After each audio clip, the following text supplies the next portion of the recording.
I'm going to start covering some logical fallacies that clinicians make in musculoskeletal rehab. And this first one we're going to go over is a logical fallacy that I see all the time, and it's called hindsight bias.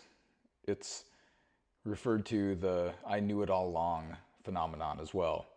And it's what happens when we look at an outcome that already happened and convince ourselves that it was obvious and predictable based on what we're seeing right now. And musculoskeletal rehab, social media, and in clinic is full of this stuff. So let's say you hurt your back and you make an appointment to have it looked at with some sort of clinician. And we'll just kind of maybe say they watch you squat a few times and they notice that your spine flexes a little bit and your hips shift to one side. Maybe your knee moves in a certain way that they think is weird. And then they say something along the lines of, okay, there it is. I can see what's caused your injury. And then they can start telling you a convincing story about it. But how do they know any of that? They're just observing what you're doing after you were injured. And no one saw you, no one in this clinic saw you do anything before you got hurt. They weren't there when you got hurt. They don't know exactly what was going on. They don't know that changing any way that you moved would have prevented the injury from happening. They're just looking backwards from the outcome, and they're starting to construct a story that is making the outcome that happened seem like it was inevitable. And that's the hindsight bias. And this is where these things become more problematic, is any pain you're in at that moment is going to change how you do anything. So if your knee is hurting, it might change your gait a little bit. If your back is bothering you, it's going to change how you're moving around. And if your shoulder is hurting, you might be protecting it from certain ranges. And then you're going through like some sort of, we'll say like movement screen that this therapist has, and they're going to see any of these altered movement patterns, and they're going to start to construct a story that this movement that you're doing today is what caused your pain. And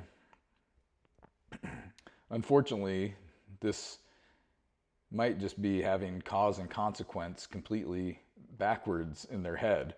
And the movement that might have contributed to the problem, or any pain that might have changed how you move, these observations can support multiple stories about what had happened. So this is something that I really try not to say to a patient, is a sentence like this: I have found the problem, and you always have to think, well, did you really find the problem, or did you find something that looks different than what you normally see? And those are not the same thing. You can't conflate those things. So in the hindsight bias fallacy, this issue is, if we know the outcome, they're injured right now, then we can always point backwards and try to find something to blame to build a story around. Your knee collapsed, or you must not have had your spine neutral. Maybe that glute wasn't active enough. You should have kept your core more stable. Man, your gait is all messed up when you run. And now this observation that we've made is going to become the answer. And that's not really clinical reasoning. That's called storytelling. And the consequences of storytelling instead of reasoning can be significant, because sometimes your confident explanation to the patient can end up becoming a restriction down the road, and it might end up leading the patient to be under your care for longer than is necessary. So if we give these people these confident explanations, now the interpretation might be, okay, I can't move like that anymore. I can't ever lift like that. Now I need to run differently. I have to bend over the way this clinician told me to. And the clinician has taken an observation, and then they knowingly or unknowingly turn it into a rule without ever establishing any sort of causation between these things. And this kind of thing can become a real problem for the clinician-patient relationship and the patient in the future. And movement does matter. How people move has some bearing on what's going on, and how they were moving during a certain situation may have been part of the reason that they're injured. But the problem is that logical leap people make between I'm seeing this movement and this movement caused your injury. And those are completely different claims, and you can't make that logical leap when you're making observations. So when you are working with a person who's come to you with an injury and you're evaluating them, think along these lines. Could I have predicted the outcome, the injury the patient has, before I knew that it happened? And if that answer is no, then you need to be very careful about claiming to the patient that you know exactly why their injury happened. And then you can ask yourself another question. Did the movement I'm seeing exist before they got injured? And if you don't know that, then you don't know that. Right?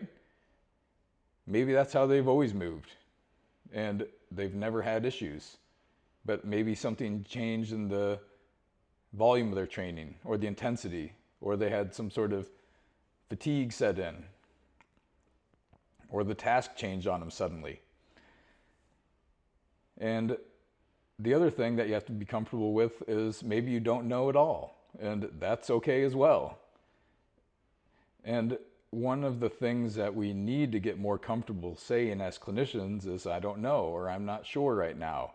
And this isn't because we don't know anything, it's because we know enough to recognize the limits of what we can actually conclude from the information that we have. And that's called intellectual honesty. So instead of telling people, this thing I'm seeing right now is what caused your injury, say something more along the lines of, this is something that I noticed during the evaluation.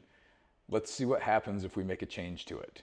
And now you and the patient are testing a hypothesis together. We're not pretending that some truth was discovered. We're starting an investigation. And this is what good clinical reasoning looks like. You observe during your interview and evaluation phase. You start to form some hypotheses around what happened, and then you start to test them. And then you can change your mind if the evidence that comes back tells you something different than you thought. And you can't start with the outcome and work backward until you find a story that makes it look like you could have predicted everything. That's not a prediction. That's hindsight bias.